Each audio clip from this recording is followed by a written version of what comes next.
right, we're back with Linda Runyon, and Linda, I'm sure you have a program that you wanted to talk to us and our listeners about this. About this Wikipedia report in this particular case. Is it accurate to say that the maple trees explode, or how does in this case are they reporting accurately, or is there something that you would like to correct? No, actually, George, I felt the whole thing was really good because we're going to do another show on eating trees in the winter, and I want to fit some details into those shows.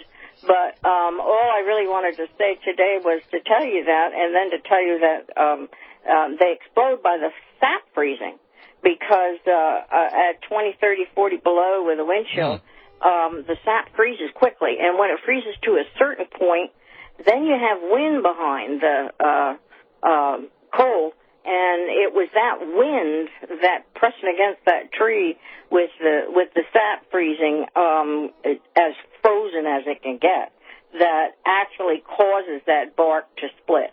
And it barks, it splits all the way in, so it sounds like a gunshot is what it sounds like. Sounds almost exactly like a gunshot. And Wikipedia does give many different other things that you can look up. The title of the thing is Exploding Tree. Okay, so you can look it up, and you'll see that other trees do the same thing, but not quite as loud and not quite as big as the maple trees. I mean, I've seen oak split, but it's just the bark, or whatever. But a maple tree, because of its sap, the way it's set up, will go all the way in and explode from the inside out.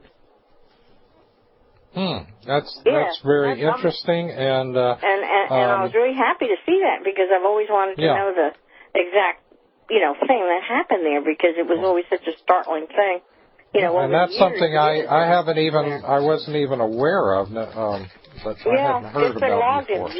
it must be 12 pages of stuff here, and it's really, really good. I printed it out just because we're going to do a how to eat your tree in the winter, and it always made me feel funny, to be honest with you, trucking around. If it were zero, we worked outdoors all the time, and working outdoors all the time, hauling trees and things like that, and it always gave me a different feeling, more a more heads-up feeling, because you can get really relaxed in the woods. I mean, I was completely without worrying like we are now about anything. I mean, that's the way it was. We knew what we were doing. We knew what we were going to do for the day, and we knew how to do it, and that's what we're about. I'm really trying to. I talked to my ex-husband quite a bit, and he's still in the woods, and I've been out since 86, and I've been living off the land wherever I am, but out of the deep wilderness. And he said, just keep telling people this is the way it is, and this is just what you get so used to, in the Adirondacks there especially. And I think they got 3 inches of snow, I heard the other day. So let me get to the roots, though, George, because we'll get in more detail. Exactly. We want to finish that topic the topic is, I mean, we could go back into roots at another time, but I'm sure you have a format that we want to get through today. I have a format on roots that people I know are tuning into you today to listen to. So, I would like to get into more detail about the exploding trees, but it's not going to help survival. Well, that's the topic for the program about eating trees, and so we'll go back into that, and then continue with the roots in this interview. So, all right. We talked a little bit about roots last week. We did, and we talked about. Let's see, what did we talk about that you need to have? Now is the time. I'll get right to the point here. Now is the time that you want to go after certain ones, because wherever you are, winter is coming. So whatever your temperature is, the plants have gone to that point where you are, George, the malva's gone to that point. So this is when, I will never forget the day up there up in Flagstaff. One day I was at a sort of a Earth Day, I think it was, and the buses pulled up from White Mountain and one of the Apache reservation, and one of the children being pushed, one of the babies in a stroller, was I'll never forget, was chewing on the malva root. She probably was about 9 months old or so, and she was teething. And the mother had carefully scraped that root down, which we want to talk about, and had put that in that child's mouth as a teething root, which is what is said that was to be used for seriously. Now, which tribes will use that? Any as Native a teething tribe. They well, can get a hold of malva. Yeah, but it's been recorded just about. But then malva doesn't grow with a big root here. Malva's very small back east. It's very big where you are.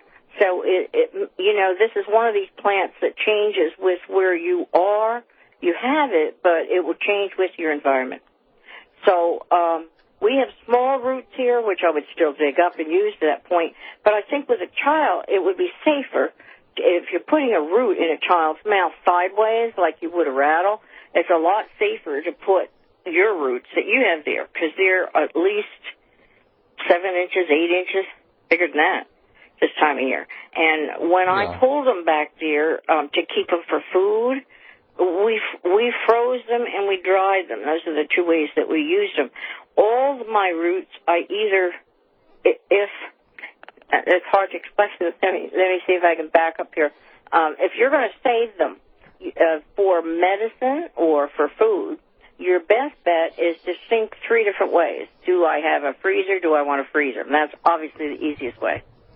Second way would be to put a needle and thread through that root and hang a string of them somewhere. That string represents food. It also represents medicine. Of certain roots. And like goldenrod is a blood tonic. And right now, all of us are going out and pulling them up, and they're at least 7, 8 inches long.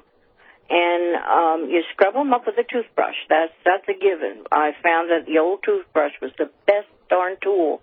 And then I would use a knife to take off all the little feeder roots, which are all those little strings that come out from a malva root.